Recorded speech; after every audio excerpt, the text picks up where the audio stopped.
Cuckoo is from writer and director Tillman Singer. It stars Euphoria actress Hunter Schafer as a teenage girl who's sent to move with her family to a resort in Germany. However, this is a horror movie, so creepy things start happening.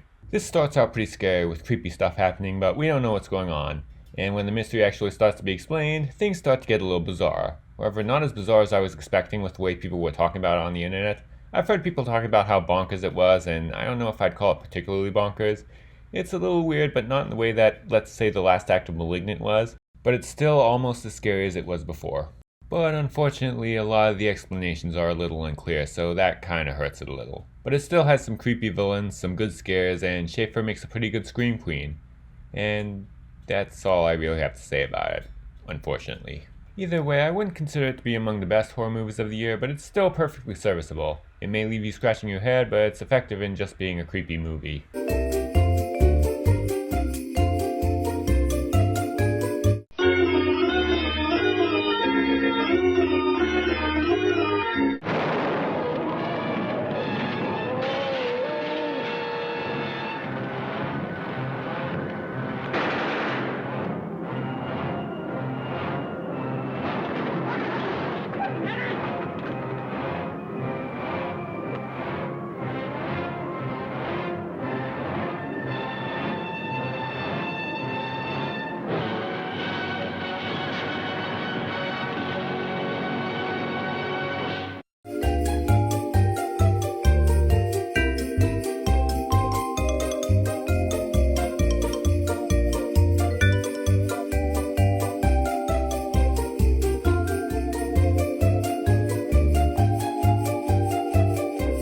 Alien Romulus is from Fede Alvarez, the director of Evil Dead, Don't Breathe, and The Girl in the Spider's Web. He also voted along with Rodo Sayagues, writer for Evil Dead, both Don't Breathe movies, and the crappy Texas Chainsaw Massacre Netflix reboot. It takes place between Alien and aliens. Some people find the body of the alien from the first one and take it in to study it, with experiments where there's absolutely no way that it can possibly backfire. Anyway, when it does backfire, the evil higher-ups send some unaware lower-class workers to retrieve some stuff. So of course a lot of these people aren't going to make it off. This one is like the gritty horror of the original with just a hint of the action horror of Aliens. And it does both of those pretty well. It has a very grimy feel to it. The characters work at a colony which makes the world of Blade Runner look like the Jetsons by comparison. And things don't get much less grimy once they reach the ship. It is very tense. Like the original, it focuses more on the suspense than on the violence. Though there is of course some violence there too.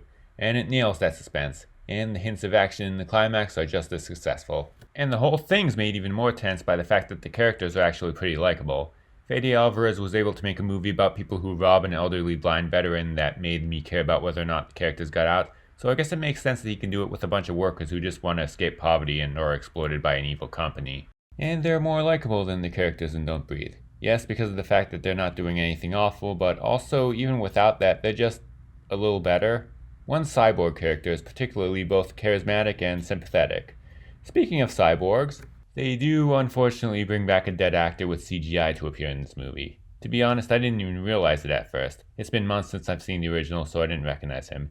It actually took me a while of hearing people talk about it online before I could even figure out who he was. Never even knew he was dead before now.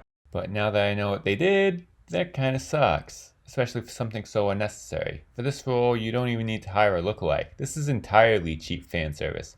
But that's an unfortunate flaw in what's otherwise a great horror movie. This is a very tense monster movie with some good characters.